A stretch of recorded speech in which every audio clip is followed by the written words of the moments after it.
Derek, again, 3 years ago we met here.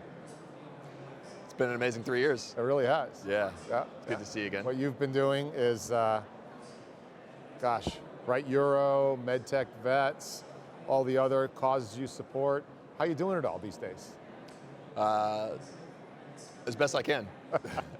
Trying to keep my head above water, but a lot of work to be done, a lot of very compelling work, both in the medical device and MedTech space, and also on the veteran side and the nonprofit side. And so I've been very fortunate to help give back to the community in that regard, and continue to be successful in the medical device industry. I want to get into Bright Euro in a minute, but that MedTech Vets session yesterday was amazing with you and Minogue and the team.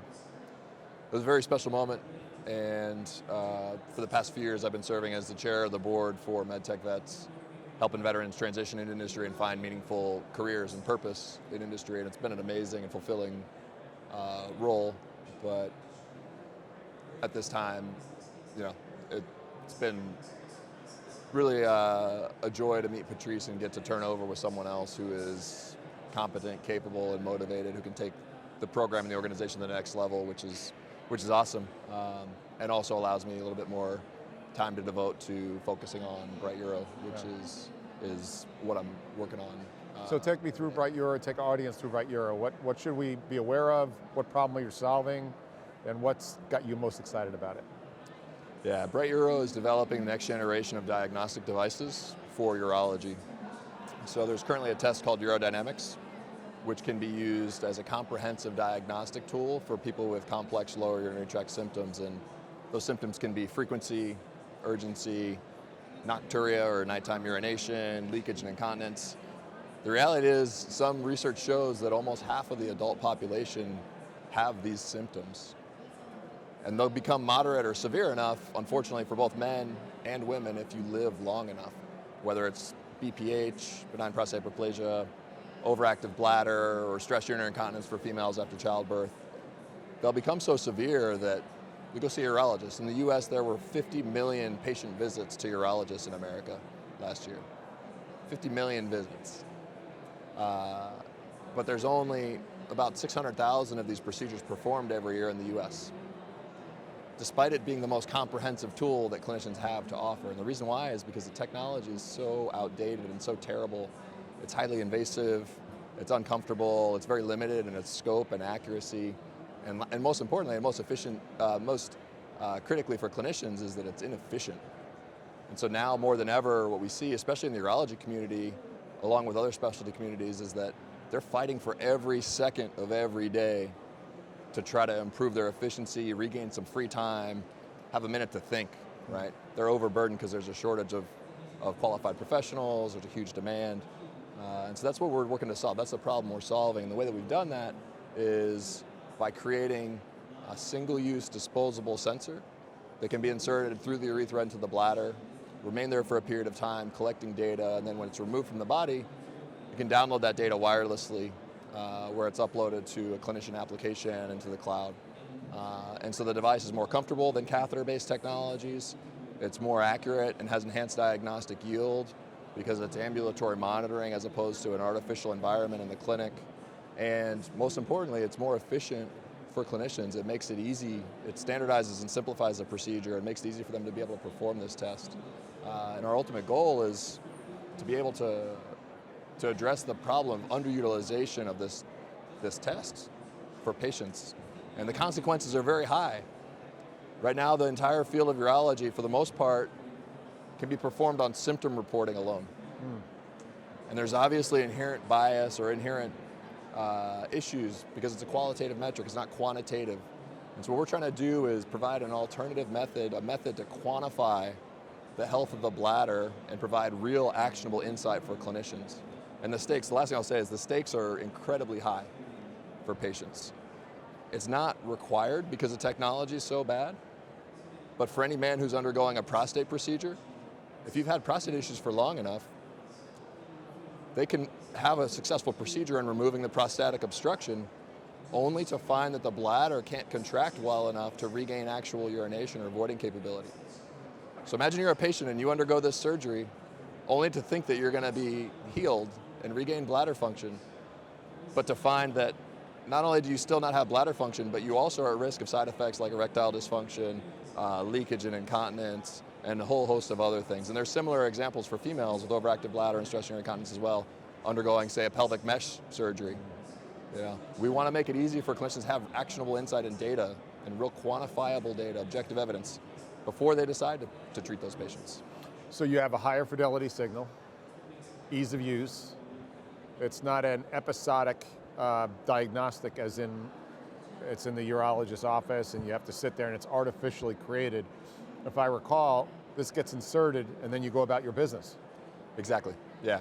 And so they're not occupying a room. The biggest problem that we see with the technology is there's a centralization of assets, resources, and a centralization of specialty care.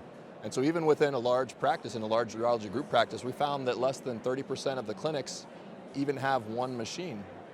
And so because of that, urologists, if they need to have a patient that needs this test, they have to schedule another appointment, go in the one room with the one piece of equipment, and then they're also scheduling around the trained operators, because it's so hard to operate the equipment right now that PAs, nurses, nurse practitioners will train for years to become proficient in troubleshooting this test and running the tests and everything else, and that creates a massive inefficiency.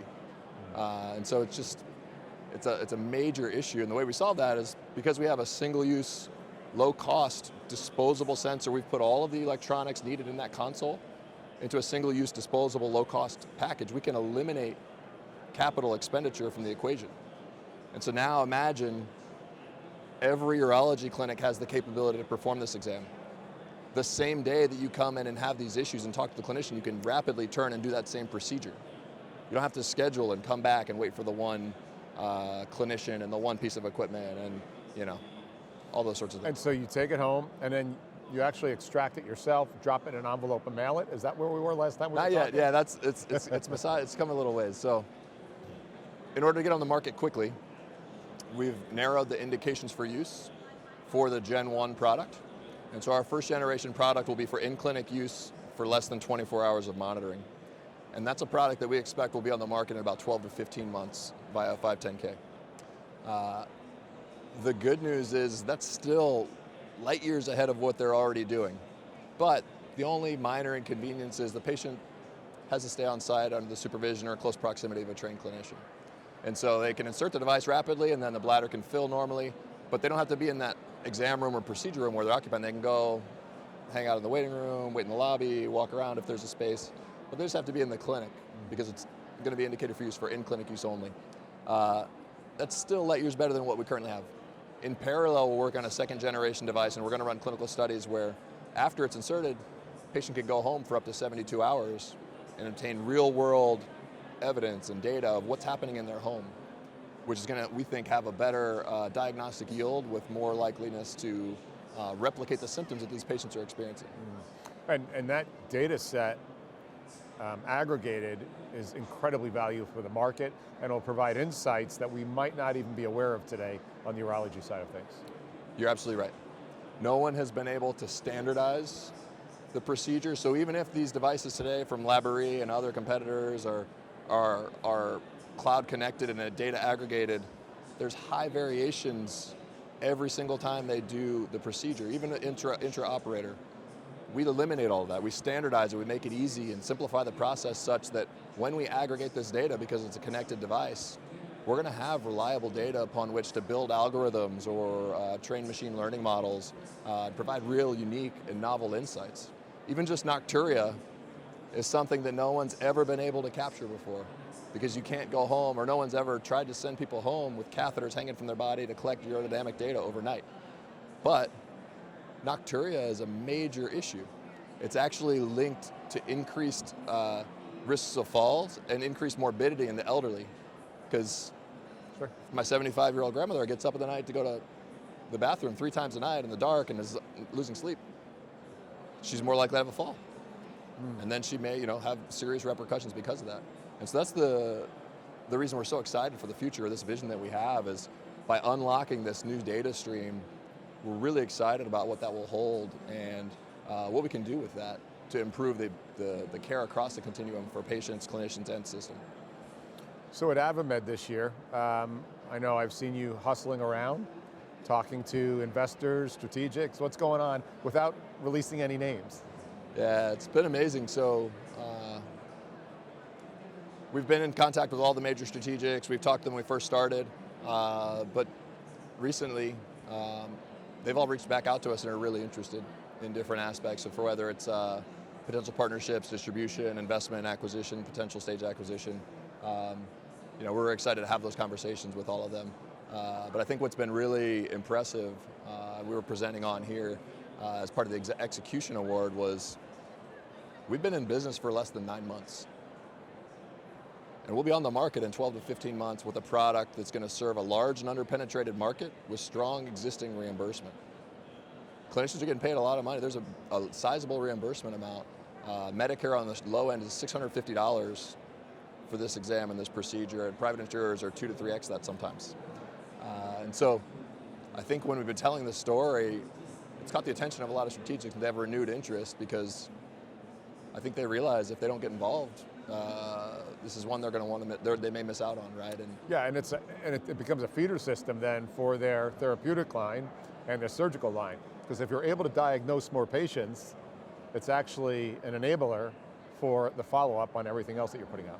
Yeah, and I think that you're absolutely right. And I think the biggest driver we've had thus far is there are so many new therapeutic interventions in urology, both on the device and the pharma side, but there's nothing really happening on the diagnostic front. Very little or no innovation on the diagnostic front. And so we're the first ones to come in with a real meaningful generational change in the diagnostic field of urology, and that's going to have massive downstream effects, not just for their own product line, but other product lines. And so we've already had interesting conversations and potential partnerships with drug manufacturers who may be manufacturing non-formulary drug for overactive bladder, like say Myrbetriq, that costs $500 a month, or sacral neuromodulation implants that cost $30,000, $40,000, $50,000 for the procedure. What an unlock. And wow. All of those across, you've highlighted on one of the most compelling points of the business case that we have, which is unlike traditional diagnostic tools, we have one diagnostic tool that can service the entire field of urology for the lower urinary tract. So everything below the kidneys, any conditions, overactive bladder, BPH, bladder outlet obstruction, stress urinary incontinence. This is a test that's validated and has valid clinical evidence because it's been around for 50 years for all of those conditions. And so we're really excited about what the future will hold and can't wait to get this product out. Super exciting. You continue to impress the hell out of me.